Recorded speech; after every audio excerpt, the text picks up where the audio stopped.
like I said, a little more positive. All right. Thank you. And by the way, I got Brandon over at Brenton. Clarified the fact that what, from the high school senior point of view, is that a lot of this is what he's seen in a high school setting.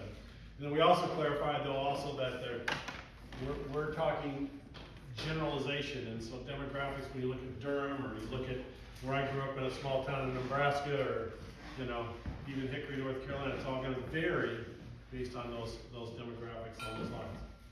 So now that we know what the course looks like, now we know what's out there, okay?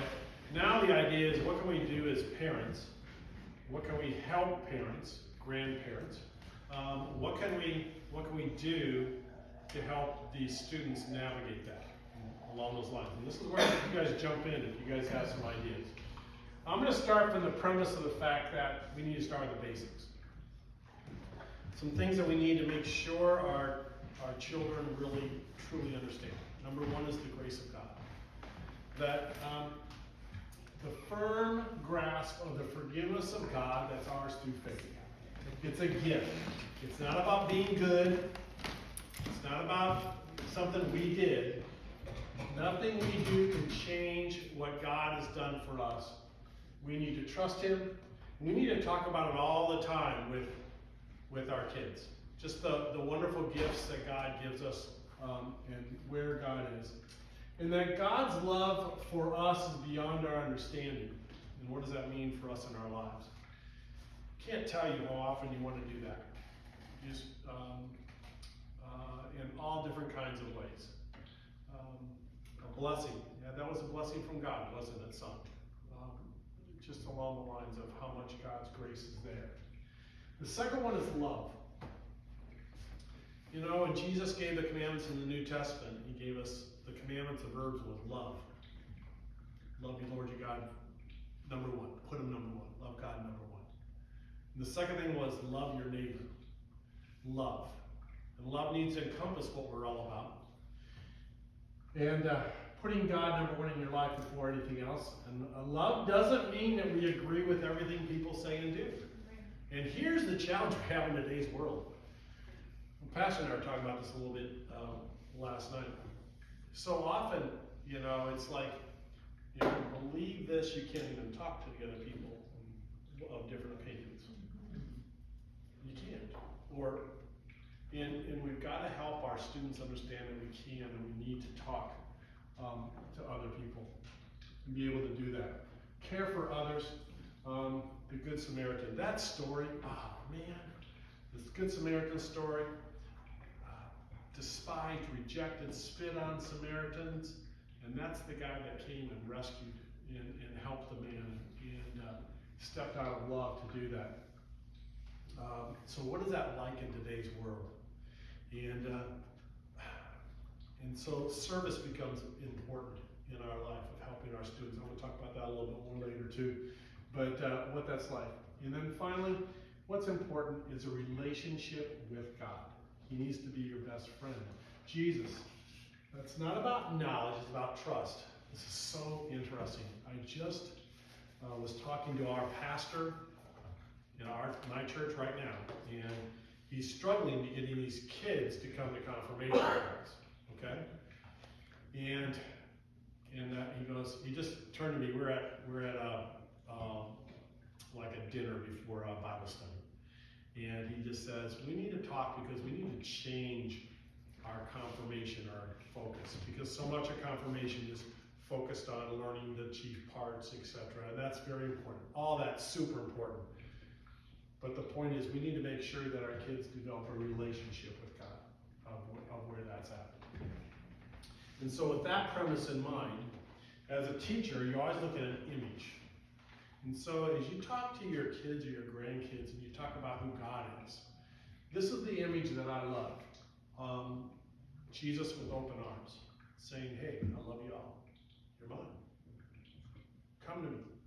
I'm here. And I think one of the things we need to do is change that picture in kids' minds also who God is. It's not a judge sitting there with a gavel, but an open arm God of where it's at. Remember that a lot of people learn visually. So that's important. So to build that relationship, we need to be able to teach students to talk to God, and that's pray. And so often, I got high school students that are Christians who go to church and they think, I can't pray. Yeah, you can. Oh no, I'm not good enough. Anybody can pray. You can pray 2 words. You can pray in your car. You can pray before a test. And believe me, there's a lot of prayer goes on before tests. Say a few words. Use your own words. Focus on grace and forgiveness. That's our thank you, God, for your forgiveness and your love and for all the things you do for me and all the ways in which you bless my life. And not get a litany of, I'm sorry that I did this, and I'm sorry I did that, and I'm sorry I did this, and I'm sorry I did that, and I'm sorry. He already knows that. He already knows all the stuff he did. God, sorry for all the things I've done, including being mean to so-and-so or posting something I shouldn't have done or whatever. Please forgive me. Focus their prayers on what they're feeling and experiencing. In other words, make it part of their everyday life. God, thanks for the victory of the baseball game. Thanks for letting me do well on the test. Thank you, God, for being with me when I had that confrontation. As a principal, I know I have a meeting set up with some parent, and I know they're mad, and I know it's going to be a confrontational thing. And it's one of those things you lay awake at night and you go, okay, it could go this way, or it could go that way. And invariably, I go to God in prayer, and you pray about it. And then the meeting goes, and 9 times out of 10, it goes so much better than you ever imagined. Mm-hmm. And then you want to stop and say, thanks, God, for being there. And just the fact of making that a relationship through prayer, of God being there in your life all the time. There's a phrase that we use at UCHS. We live in the world, but not of the world. We live in a world. I got to drive down the street. I've got to go speed limit. I got to get gas in my car. I've got to have a job. I've got to make money. I've got to do these things. But you have to live of the world with the same values. And we say this at UCHS a lot. You don't live in the world. Okay, live in the world, but don't live of the world. Now, the challenge we have as parents is we can't build a bubble around that, around those kids. Okay, it's not possible. They're going to have to experience a thing, and you're going to have to teach them how to deal with the problems. And so one of the things that every teacher has talked about is the fact of helping kids learn how to do problem-solving skills, how to deal with problems of their own. And it comes back to really, I go back in time. It's like, okay, back in the dark ages of Bill Riffer, when he lived in this town and he'd ride his bike all over town, when my chain broke, okay, or I got a flat tire, well, I learned to fix it. And if I couldn't fix it, I'd walk my bike home. That's just the way it was. It's not the way it is today. First of all, kids don't ride their bikes all over town. They don't have their freedom. Everything's structured for them. They go from this practice to this thing to that thing. And if there's a problem, they call their mom and say, come help me.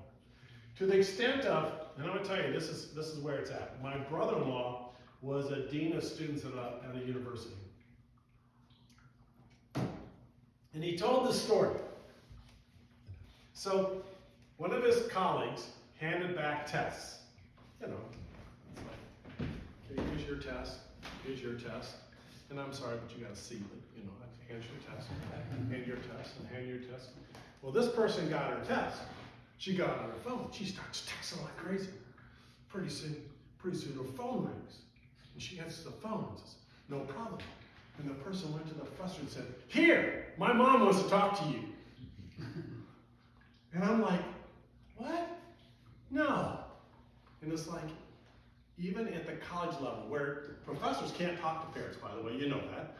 18 years old, they can't talk to parents. It's strictly with the student. Here a student calls mom to solve the problem of getting a low job on the test. That's not an isolated incident, by the way. Sorry to say. Prepare them to live in the world as Christians. Don't always do what others think you should do is okay. In other words, people expect you to, whatever, go drink into this party. Go to this party where everybody's drinking. Doesn't mean you have to go do that. along those lines. Help them understand they live in God's grace, to love God, love your neighbor, and to have that relationship with God.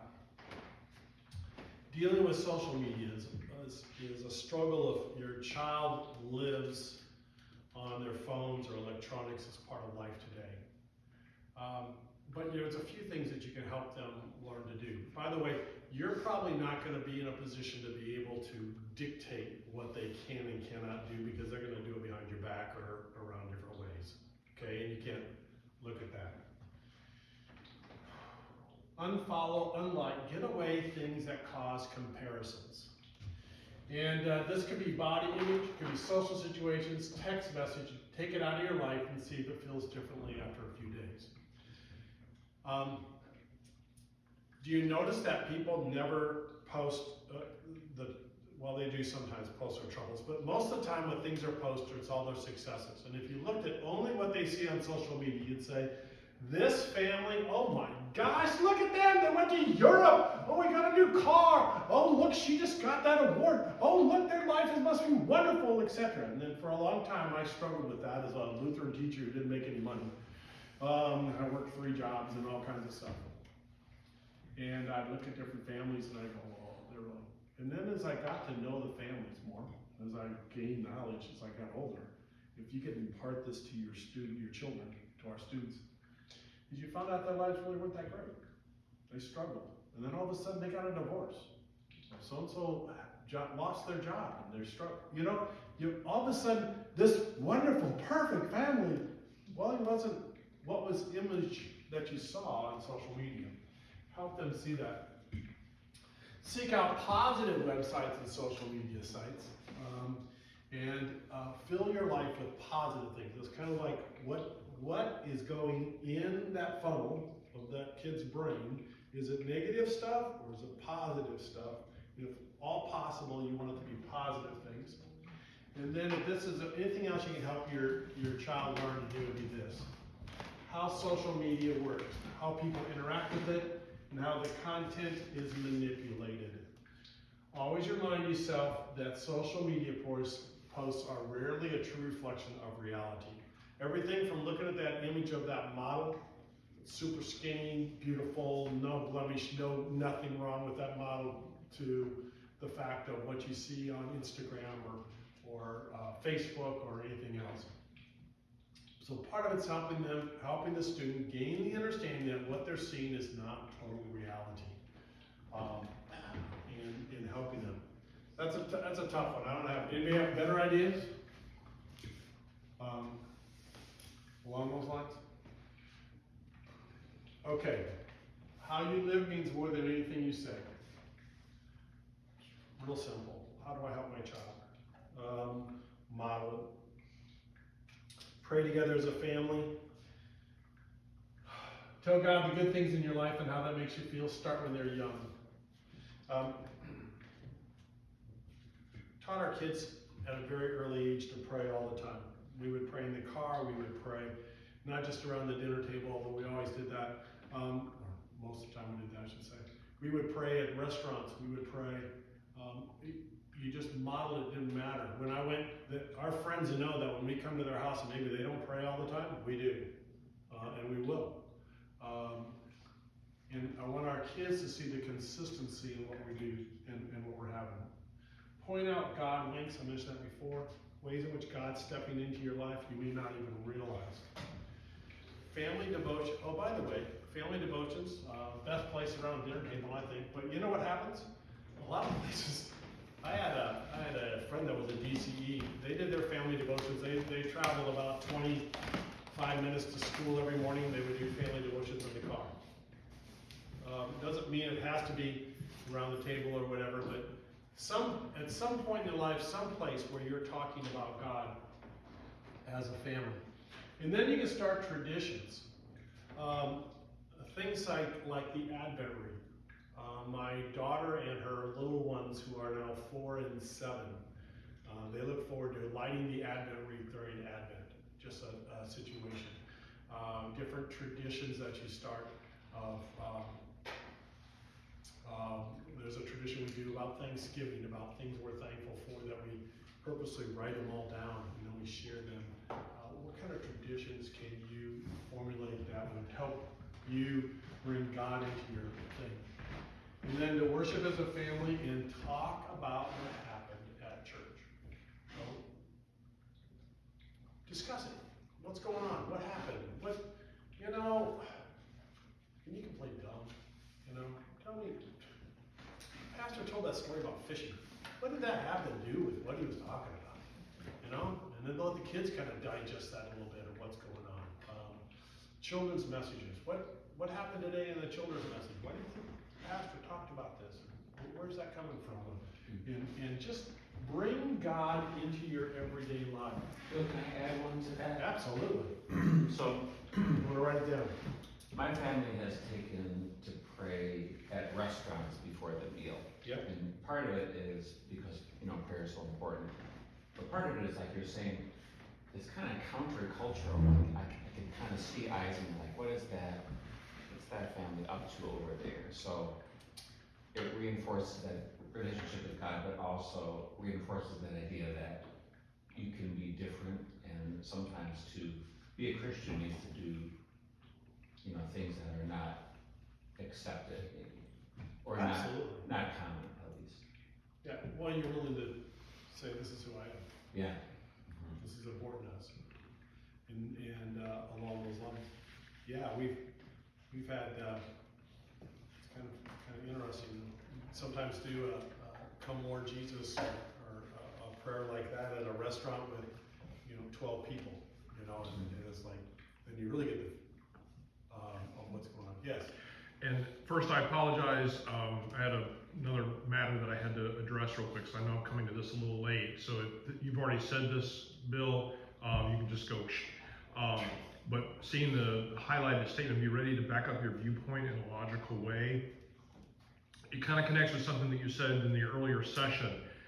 One of the things that I think the times demands of all of us as adults is that we have to think about first things. We have to think about what are our first principles. Now, of course, as Christians, our first principle is that Jesus is Lord. That is the most basic confession we can make. But that means that a lot of other things that we assume or that we just take for granted, one, have to be evaluated. Well, if I say whatever I might say about life, does that match up with my confession that Jesus is Lord? And to your point about logical way, why do I believe this? Because nothing else in the world is giving that worldview to your child. So your child is going to come to you and go, why do you believe this? I'm actually kind of thinking about our neighbors around the corner at the Jewish synagogue, where when they celebrate Passover, the Passover liturgy actually has the youngest child say, why do we do these things? And there's meant to be an answer. The reason is because of what God has done for us. So I'm glad to see that line, be ready to back up your viewpoint in a logical way. What that does mean is that all of us are at a place where we have to think about what are my first principles? What matters to me? Why is this important? Again, we'll go back to the point of the Sunday school answer of a 3-year-old does not work in today's life for a teenager. They need more in their backpack of how to answer those questions. They need to have that. And so they need to understand how you believe and why you believe what you believe. Along those lines. So, did I miss a slide or what happened? Just a second, hang on. Yeah, we talked about that. All right. So laugh together, talk about the tough topics. Don't brush off controversial issues and generalize them. Ask them what they think first. When you talk to your kids, listen, listen, listen. Listen, listen, listen, listen, listen, listen. Listen to what they're saying. What are they experiencing? What's going on? One of the things that was the hardest thing for me to do in counseling is the wait time. Hi, why do you feel this way?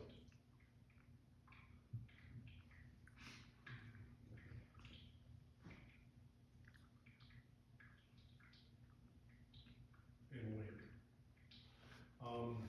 Again, stifle that parent need to come in with the answer, which is where we're at so often. If they don't think you're listening, they're not going to share. Real obviously, I get pointed at that all the time. Dad, just be quiet. Don't be judgmental of their ideas or feelings, they'll shut down. Oh, that's a stupid idea. Where'd you get that? Well, that'll shut them down real quick, along those lines. So listen to them. Help understand where they're coming from and what's going on. Now here's the part. Be ready for them to be honest with you and say something you don't want to hear. Then the key is, don't react. Think about your answer. Be supportive of them, but be able to explain why you feel maybe that's not what you believe. That's where they're at. For example, they might walk up to you and say, you know, it's 2 months into the semester, and they walk up to you and you're talking about how's school going and I'll pick on chemistry. How's chemistry class going? And they go, not doing well. Ooh, okay. Then how do you react? You should be studying more. Or how can we work together to make this work? How can we make that happen? Along those lines. Other parenting suggestions. Be the excuse for your child to say no. Typical one for vaping. Oh, I can't vape. My gosh, my parents are going to see it in my eyes and they're going to smell it. And I'm going to be in so much water. Hey, I can't do that. My parents, you don't know my dad, man. He's going to eat me up. Okay, I'll never see a car again. He'll take the keys and throw them down the toilet. I tell you, I can't do it. You know? Let you be the excuse for saying no. Let me be ready to go anywhere at any time your child feels uncomfortable and provide them an out. And I mean provide them an out. It's like you get a text that says, "Can you come pick me up?" Shh, give me your address. You know, and you're going there and tell them that you need to come home because it's a family emergency. Give them an out. Give them something. Let them have an out to try to get away from the situation that they're not comfortable with. The constant comparison game doesn't help anyone. Well, why can't you be like Joey? You know, Joey does so well. Blah, blah, blah, blah, blah, blah, blah, blah. That even between siblings, we did that. Not good. Daughter, son, along those lines. Every child should know that they're a unique child of God. Be careful what you say in front of them. They don't need the pressure to reach unrealistic expectations. It'd be like so-and-so says, "Oh, I got into Chapel Hill." And you turn to your daughter and say, "Well, you're going to get into Chapel Hill too, aren't you?" You know, it's like, "Okay, Mom, yeah, I'm gonna get that along those lines." Tim Elmore is a Christian man who deals with, I met him the first time, heard him the first time, met him also at a Lutheran Education Association convention. That's Lutheran Teachers National Convention. He was there talking. He has a blog and he writes books and etc. And he brought up the parenting tips. And he brought some things up that are kind of funny, not funny, but interesting. He says teenagers are a lot like the terrible twos, or threes, or fours, okay? You know, this is where the child's doing new and exciting things while pushing boundaries and learn the word no along those lines. And buttons, knows how to push parent buttons. And throws tantrums in the middle of the grocery store if they can't get their way, you know, things like that, okay? In some way, teenagers are a lot like that. Not quite the tantrum part, but they're pushing the boundaries. The thing is, the teens are making decisions that have real consequences in their life, a bigger impact in what's going on. They decide of what's going on. And yet they're not, we want to treat them like adults, but physically, their brains are not totally developed yet to be able to do that. And that's so hard.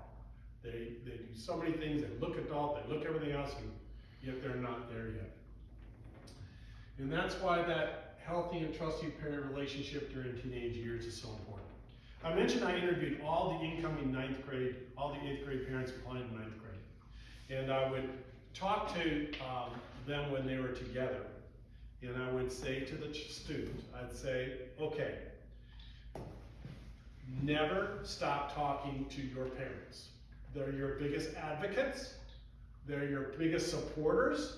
If you ever need somebody, they're there for you. And you need to, now your friends are going to say, stop talking to your parents. Don't tell your parents. Oh my God. Keep talking. Keep the lines of communication open. Easier said than done, as I said before, because in our society, as they get into high school, they're more and more separated from parents, and you have less and less face time. And so that's an interesting scenario. Teens, this is a nice way to put it. Teens often aren't gracious when they are rejecting what they perceive to be parental interference. Don't lose your cool. I thought I said that very well. Huh? I'm very gracious. Remembering it's a phase that will pass, and your job as a parent is still vitally important. If you're lucky, your child someday will come back and say, thanks, Mom, Dad, for putting up with me when I was a total jerk. Hopefully that didn't. So 9 tips for parents. Here we go. Some more repeats from what I said. Listen. Stay open, interested, but not prying. These are from Tim Elmer. Validate their feelings. Don't try to solve their problems for your kids or downplay their disappointments. Instead, oh wow, that does sound difficult. Now, as a male, I'm going to get male-female here, okay? Males, you know that when you talk to your wife and she has all those issues, she's not looking for a solution. You know that by now, I hope, you know? She's just looking for somebody who's going to listen. Okay, that's where us males are going to have to stop and not do the, oh, I'm going to solve your problem for you, child. But just sometimes just listen and be there for them. Trust them.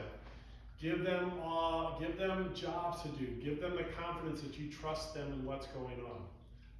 And sometimes you've got to say, no, it's still not going to do. I'll give you an example. Our daughter was a senior in high school. She worked at a pizza place as a waitress. She made so much money, she put herself through college. It was awesome. Anyway, she got to know all those. That became her peer group. All these people that worked in the pizza place are young, and so they're all going to go camping. And it was going to be guys and girls going camping up in the mountains. And we looked at her and said, we trust you to death, but we're going to say no. It's not a good situation. I don't want to put you in a situation where you're going to be in a situation where you're going to be in a very difficult to maintain your moral values and what you're trying to do. I trust you to death, but I don't want to put you in that situation. So understand that you have to let them have trust, and I'll give you 2 scenarios of trust. Okay, I grew up in Nebraska. Okay, and when I was 16 years old, my buddies and I, we missed out on an opportunity to go on a bus tour to Colorado. It was a 4-day thing while school was out. You rode a sleeper bus out to Colorado, you skied for 4 days, you sleeper bus coming back. Awesome time, right? We missed out on getting to it, so I went to my parents and I said, Mom, Dad, can I borrow the car? Our sister, I had 2 sisters, lived in Pocatello, Idaho, 1,000 miles away, 24 hours by car. I said, the 3 guys and us, the 4 of us want to drive out there and go skiing out in the mountains out in Idaho. And my mom and dad said yes. So us 4 guys climbed in a car, my dad's car, and we headed west with a snowstorm coming across the plains. And the other parents were like, are you sure they should go? Yeah, we got it covered. We know what the heck we're talking about. Yeah, we'll do it. 4 16-year-old guys. Talk about trust. My sisters, meanwhile, I have 3 older sisters, went to my mom and dad and said, what are you doing? You wouldn't give us the car to drive 50 miles to go to a football game, okay? And you're letting them take the car 1,000 miles out in Idaho. But that taught me an awful lot. My parents trusted me. What an amount of trust that they gave me. And the fact is, sometimes you're going to run up those situations. Our son, this is a tough one. His freshman year of college, he lets us know about this time of the year. By the way, I'm not coming home this summer. Oh? And what are you going to do? I'm going to Spain. Oh, you're going to Spain, yeah. Yeah, I'm gonna be part of this group. It matches you up with a family, and you live with the family, and they have 2 boys, and so I'm gonna help them learn English, and I'm gonna learn Spanish while I'm there. Oh. Okay. Looked at your wife, looked at him and said, have a good time. So trust them. Don't be a dictator, but you can still set the rules, but we're ready to explain them. Like I said, the rule is you're not gonna go on an overnight camping trip with a bunch of boys, okay? And here's the reason why. Trust you, but that's just not gonna happen. You decide. Give praise. Look for opportunities to be positive and encouraging. It's good for the relationship, especially when it's feeling strained. I watched parents with little kids, like our little grandson played basketball game in the new league last night, or night before last, for the first time, and oh my gosh, everything, oh, it's great, oh, you're doing a great job, yeah, keep dribbling, oh, nice shot, you missed everything, yeah, you know, all this praise. When they get to high school, it's like, you know, yeah, I saw you miss 4 baskets, and you know, whatever. Be ready to praise them. Let them know what's going on. They'll tell you more too when you do that, because they want to get that feedback. Number 6, control your emotions. When you make these discussions, you both choose to set the talk, hit pause, and give a chance to calm down. You're talking about something controversial, homosexuality, okay? And they're starting to say some stuff, and it's pushing your buttons, and you're going, okay, let's slow down and make this happen. Do things together. During these years, it's great if you can spend time doing things you enjoy. Whether it's cooking or hiking or going to the movies, without talking or doing anything personal, just being with one another. All right, so I got 2 kids. Our daughter is older, she's 37 now, our son's 34, and our daughter can't cook worth a lick, okay? And so Kathy was really disappointed as she grew up, because she really didn't care to be in the kitchen doing stuff. But our son can cook and bake with the best, okay? And so that became a bonding thing. Well, Katrina and I, we bonded over other things. Just the opportunity to do things that you both enjoy. I had the opportunity with my daughter to go with another dad and his daughter to New York for 4 days, just to do a sightseeing tour. And that was her senior year, and yes, it's her senior year, and it was just a high school. That was just such a special time, just for us. With my son, I had the opportunity to go on a mission trip to Peru. And while we were there, everybody else flew back. And then he and I went on another tour for a week and did all the Machu Picchu and Cusco and all the sites, just the 2 of us. Now I'm 6'2", 6'3", he's 6'4", 6'5", okay? And just a side note, sorry. Yeah, well, it's gonna be long. And he goes, and we read all this stuff like don't wear Duke t-shirts or Carolina t-shirts, or don't wear a hat with collar. Don't let them see that you're a foreigner. So we're walking down the street, okay? Now in Peru, all the people are about this high, okay? We're walking down the street, and I look to him, and there's all these people around, and I go, gosh, Caleb, I'm glad I didn't wear the Nebraska hat. It would stood out like crazy, wouldn't it?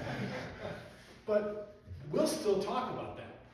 So build those experiences, build those opportunities of those things. Share meals. High school is probably one of the toughest things. And again, that might be a thing that says, we're all gonna be at supper tonight. This is it. Tuesday night, we're all here. And just have a chance. And rule, no phones allowed. Because they'll get 2 kids together and you've got them texting each other. And be observant. Here's the other one. Understand maybe your child's gotten to a point where maybe they need to go see somebody, a counselor or whatever along those lines. If you notice major changes in mood, behavior, energy, appetite, those types of things, it's your job as a parent to be able to see that. All right, a couple more things. I strongly encourage every high school student to get involved in a service project. Something that they're going to do. Now, I like best if they're going to go do a service project at some place where they're going to interact with people less fortunate. At UCHS, Hayden Patel's a classic one. What he did was he got involved with the homeless ministry. And homeless would come together once a month on a Saturday to get stuff that people would collect, that this ministry would collect. And he did that. He got his buddies to come with him. And all of a sudden, our school became a major component of helping the homeless in the area, even collecting tents and backpacks and or sleeping bags and everything else to try to help them. Another one, Safe Harbor. A young lady that was, she ended up going to Duke. She went to work at Safe Harbor. Now, Safe Harbor in Hickory is a center for battered women. It's a women's shelter. So she worked in the front office, and she did that for her junior year and her senior year. When she got to her senior year, she said, that changed my life. It changed what I saw human and people are like.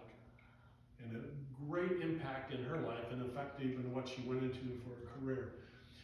Get involved. Now, one of the things we've got going on at Concordia is we're tying our high school kids into service projects.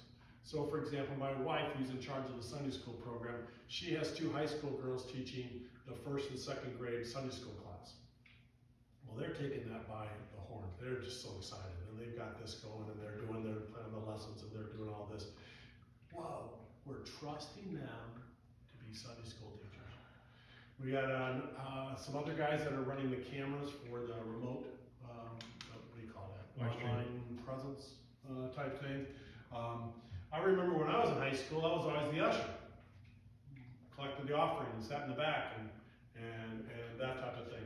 Again, giving them connection, relational, also giving them purpose and giving them value of where they're at. So encourage that type of a thing. Service project, huge, huge, huge, huge.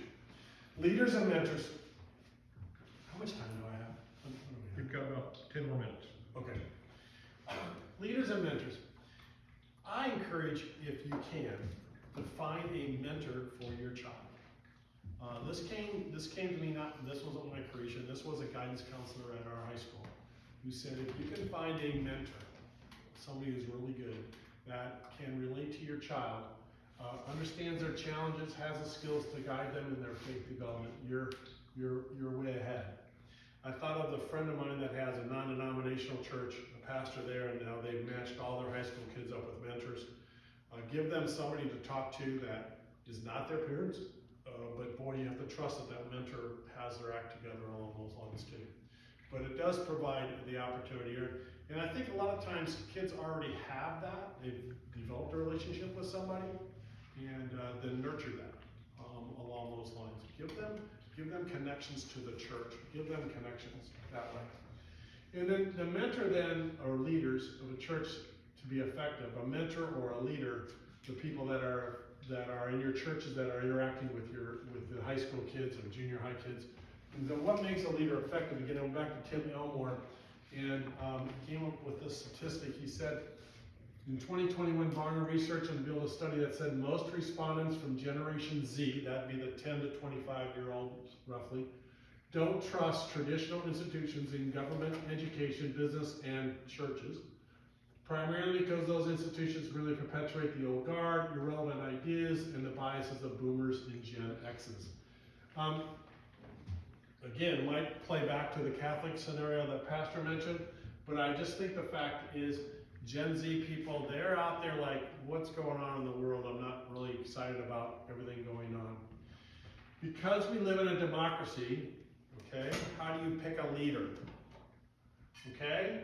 How do you pick a leader? Kids may assume leadership is all about doing whatever it takes to get elected, or getting the likes, or the checks, or the ballot box. Check a box on a ballot box to get elected. They might think that's what it means to be a leader. And then you got the issue of authority versus influence. And they're saying, he's saying we've often failed to give younger generations an accurate idea of what true leadership's about. Okay, think about this.